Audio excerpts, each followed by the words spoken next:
In today's video, I'm gonna go over everything we've gotten so far for Halloween Horror Nights. Let's start off with Orlando's Halloween Horror Nights. First house we're getting is actually a sequel to a previous house we've gotten before called Slaughter Cinema, and this one's called Slaughter Cinema 2. I'm actually kinda excited for this one because Slaughter Cinema 1 actually had some good reviews. The next house we're getting is called Goblins Fest, and I'm actually kinda interested in this one, so let's see how it goes. Now for this house, it's probably going to be the best one because it used to be a scare zone called Major Sweets, and the house is called Major Sweets Candy Factory. I'm actually excited for this one. It's probably gonna have the most epic looking candy monsters. Then we're getting the Museum Deadly Exhibits. I'm not too sure about this one because museums are usually quiet, so this one might actually be a quiet house, and it's probably gonna have some good scares since it's very quiet. And then we're getting Monsters, the Monsters of Latin America. We've gotten Latin American monsters before, but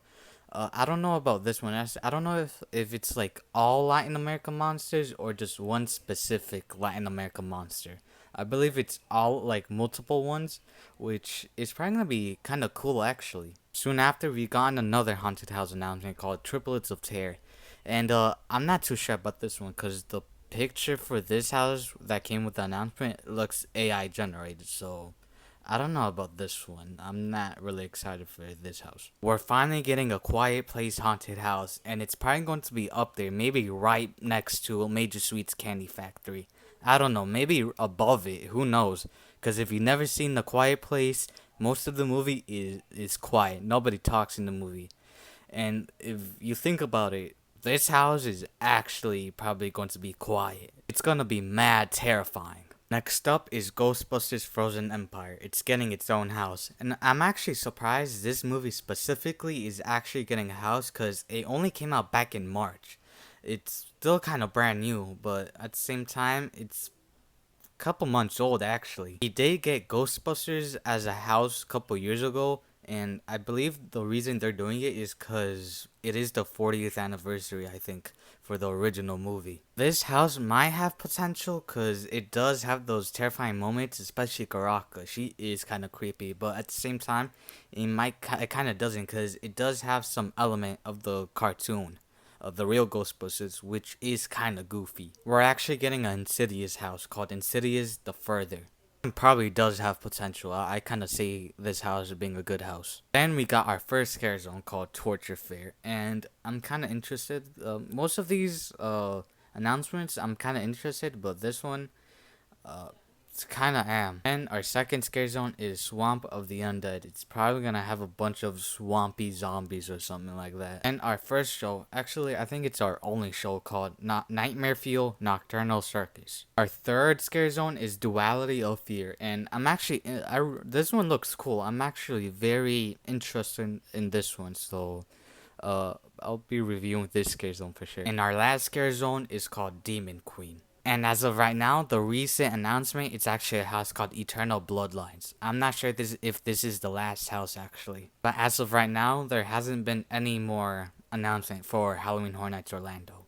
Recently, Halloween Horror Nights Orlando and Blumhouse posted a picture saying enter the Blumhouse. We don't know what it is exactly, but my guess is that it's a house with all like the kinds of movies Blumhouse has made. So like maybe a little bit of Michael Myers, a little bit of the Black Phone, maybe Five Nights at Freddy's, who knows? And coming back this year for both Halloween Horror Nights Orlando and Hollywood is the Chucky Popcorn Bucket. I am so excited for this one because I'm a big Chucky fan, and last year I did not get the chance to pick it up. So hopefully this year I am going to be picking it up because possibly I'm going to both Halloween Horror Nights in Hollywood and Orlando. Now let's go over the houses and scare zones we're getting in Hollywood.